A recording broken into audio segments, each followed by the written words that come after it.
Hi students, very good morning. In this session, we are going to deal with respect to ideal solutions. Right? Now the condition is ideal and non-ideal solutions. Right. What is meant by ideal solution? Suppose let us take three terms. Three terms should be in mind. Like first of all, let us take one container. It is having volume B. Another container. It is having volume B. Volume occupied by the liquid.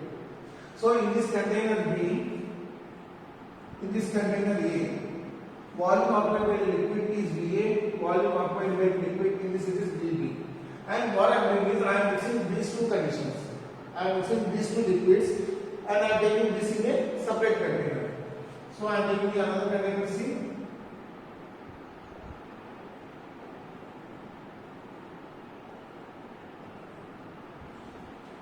This is the combination of VA plus VB and this will be equal to the volume final. Okay.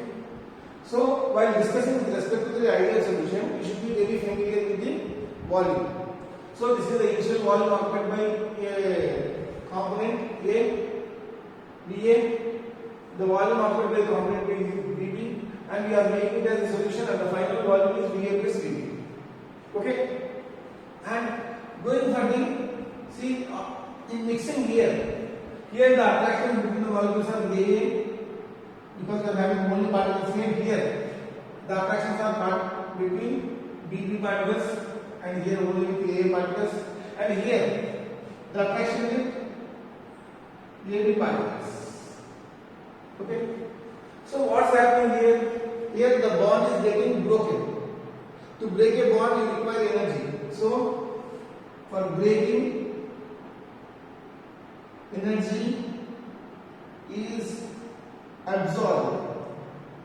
For the breaking of the bond, energy is absorbed. Here, there is a formation of the bond, so energy is liberated. Okay, so the first condition that we should keep in mind is with respect to the volumes, and the second condition, there is a breaking of bonds, so it requires some amount of energy. So it absorbs energy, and here in the condition of mixing there is a liberation of energy, so energy is called as delta H, or H is called nothing happens. Okay, here delta H is absorption of energy, delta time equal to absorbing energy, so this is endothermic. Here there is liberation of energy, so delta H is less than 0, so this is exothermic. So this you should keep in mind. Okay, while talking with respect to ideal solution as well as the non-ideal solutions. One condition here is okay, and third one is force of attractions. Already I have said here. Force of attractions among AA other than among B. Okay, and force of attractions. Force of attractions among A and B. See, while talking with respect to ideal as well as the non-ideal solution, three things should be kept in mind. One is volume, one is delta H, that is change in enthalpy, one is the force of attractions that are existing between the components. Right? Based on this, we are going to distinguish ideal as well as the non-ideal solution. Okay, let me erase this.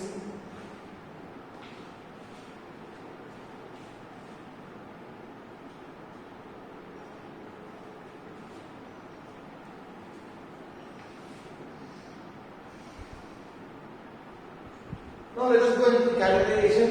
Ideal solution. Ideal solution.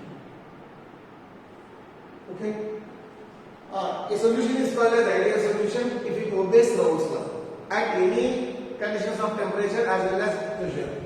So solution accepting Raoult's law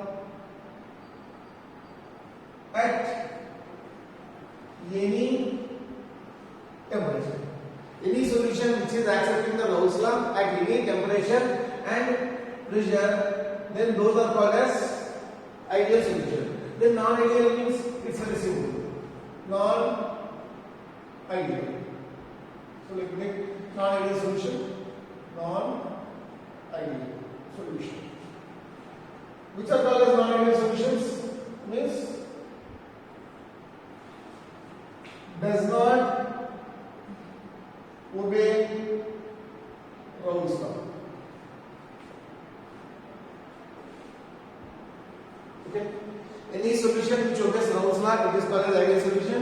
Any solution which does not obey the Raoult's law, then those are called as non-ideal solution.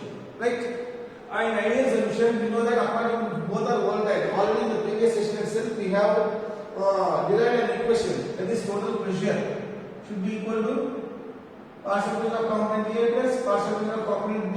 So, total pressure will be equal to what? P naught of A, mole fraction of A plus P naught of B, mole fraction of B. Is this the condition? Okay. Then, so P naught of A will be equal to P naught of A, mole fraction of A, comma. Partial pressure of B is equal to P naught B, mole fraction of B. If these are the conditions are obeyed, then that is called as ideal solution. Obviously here, okay, you can simply say that P total is not equal to the PA plus. So if it is not equal to PA plus PB means it may be greater than or less than of the individual things. So if I take PT, okay, greater than PA plus PB, or one more condition is PB less than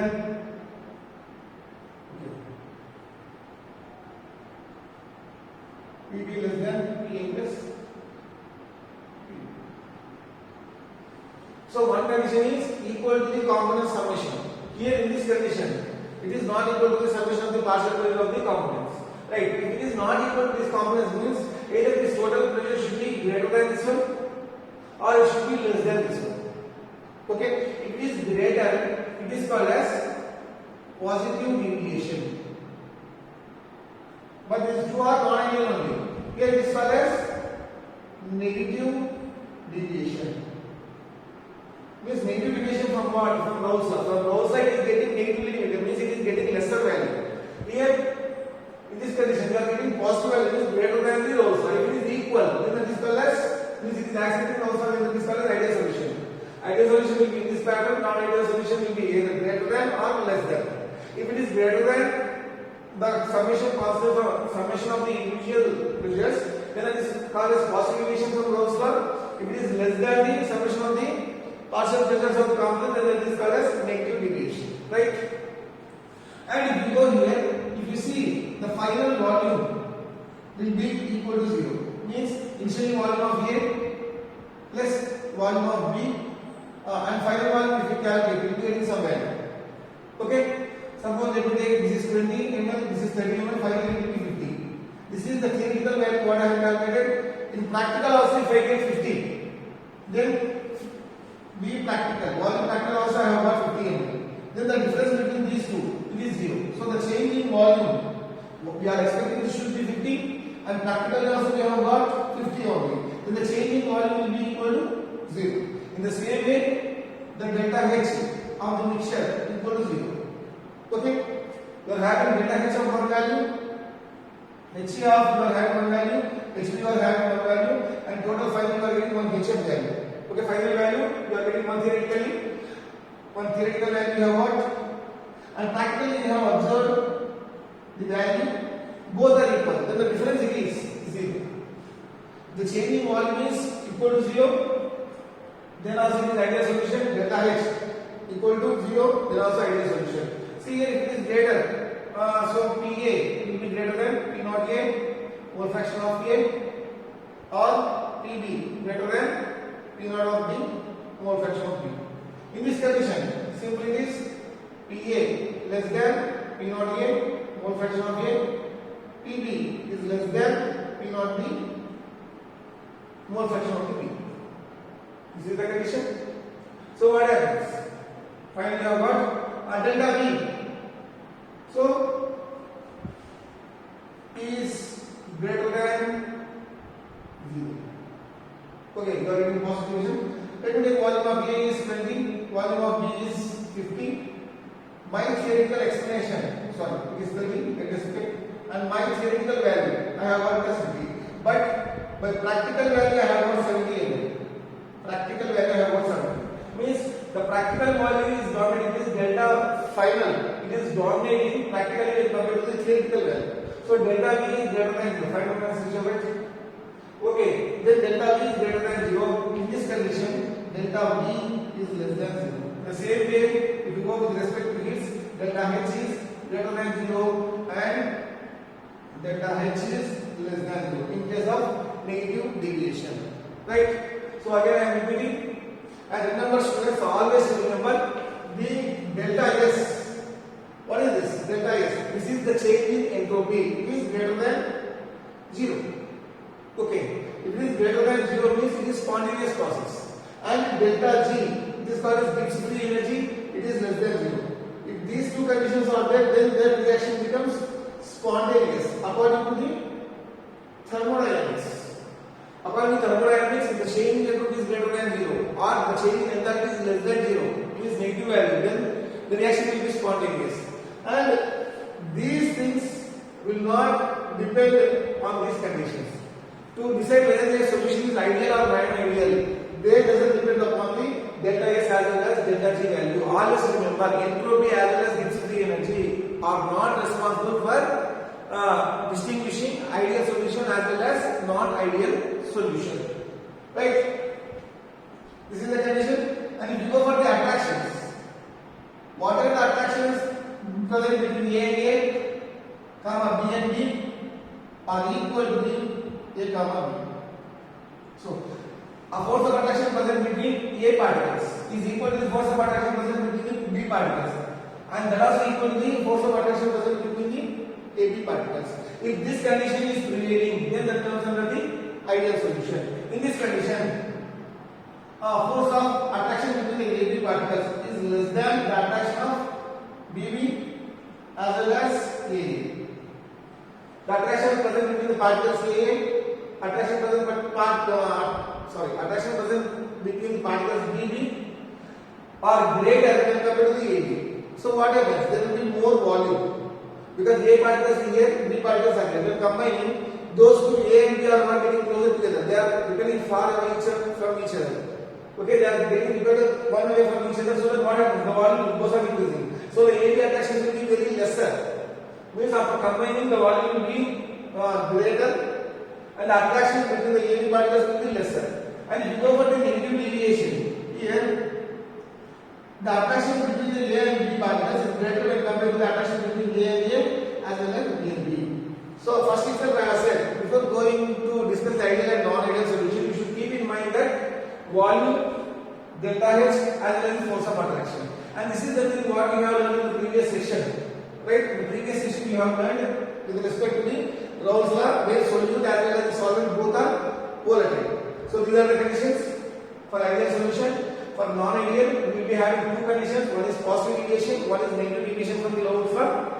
For positive deviation, delta V greater than 0, delta V greater than 0, AB attractions are lesser than individual particles. And B, for negative deviation, it is reverse. And we will remember that delta S greater than 0, which is spontaneous, delta G less than 0, which is spontaneous, does not distinguish the or does not give any idea with respect to the ideality of solution or non-ideality of the solution. Right?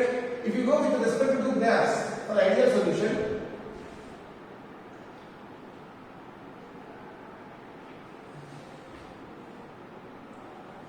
if you see the graph, it is in this pattern. Okay? Let me show you. I am taking this one. I am taking pressure here. Pressure is given by a particular component with respect to the mole fraction. What happens? Mole fraction of A is equal to 1 means what is the mole fraction of B? It is 0. So the pressure exhibited by A, this is having only one component. means the pressure exerted by only one component is called as P naught of A because it is pure. Okay, no other component is mixed in it. Suppose if I take here also, if I say that the mole fraction of B is equal to 1, what is the mole fraction of A? It is equal to 0. Okay, so mole fraction of B, something like indicating pressure exerted by B, pure component. Okay, here pure component A, this is the pressure. Here pure component B, here this is the pressure. Now what I am from this side I am coming.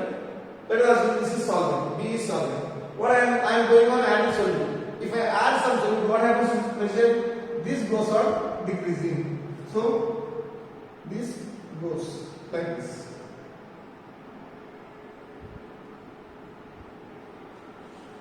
This is the graph what you get. Okay, pressure B, pure component, mole fraction A, sorry, mole fraction B. I have added some solute. What I am seeing from A, from 0 it is getting to 1. Means if you come in this direction, what is happening to A? A is going on increasing, A is going on increasing. What is relatively B is going on decreasing. Means if amount of B is decreasing, the pressure of B also will be going on decreasing like this. If you go in this direction, the pressure of B is going on decreasing. In the same way, if I talk with respect to this one, here it is only pure A. If I go on adding B, what happens? This goes on decreasing. At one component, A will become equal to 0, B will be greater. So, the graph will expect like this. This is going on decreasing. Okay. Here this is a pure component. Here it doesn't have B. Means it is very dilute. So, we are having only solution. Not solution. Only we are having only solution here. Here only solvent. Okay. Anything you can take one as solvent, one as solution. Right. And if you link these two. So, let me.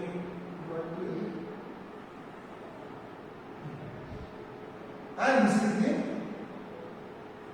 P total with respect to PA plus P2. Okay? This is the condition, the pressure is going on increasing from here to here. Okay, this line represents the total vapor pressure of both A as well as B. This one, this is PA is equal to P naught A, mole fraction of A, and this one. So, that is P naught B, mole fraction of B. And this is PA is equal to P naught A, mole fraction of A. And this is for total value. Suppose if you go for the positive deviation, you plot the graph.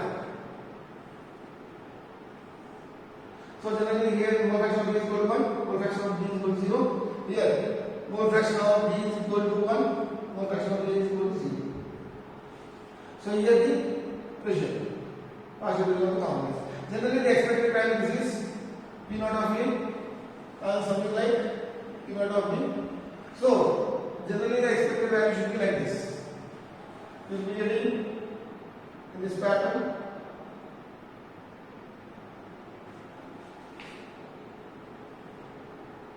Okay, this is for exactly Rolle's law. What you will be getting, but this is showing positive deviation. Means you will be getting the line which is above. Here this one, this is the line, right? Take this as axis and we will be getting the line like this, above. And this one, in this pattern, right? Above the line, we will be getting the positive deviation. Okay, if you go for the negative deviation, this is for positive deviation. And if you go for the negative deviation, the graph looks in this pattern, right? If you take the graph,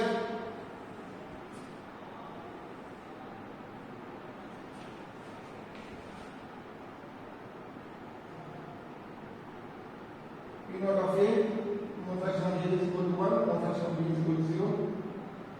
Here, mole fraction of B is equal to 1 and mole fraction of A is equal to 0. And this is something like Q pressure is like. Okay? Generally, the expected thing is like this.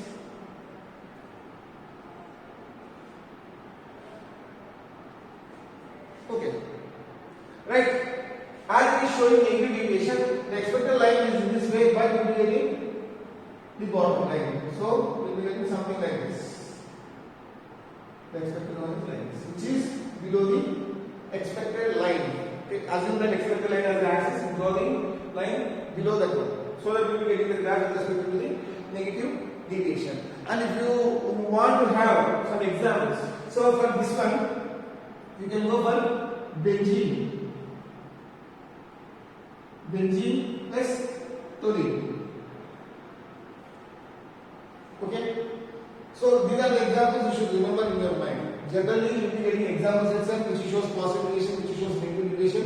You will keep in mind benzene, toluene, heptane, hexane, ethyl, fluoride, ethyl, bromide, chlorobenzene, as well as bromobenzene, ethylene, chloride, ethylene, bromide. So these are some examples which shows the Raoult's law.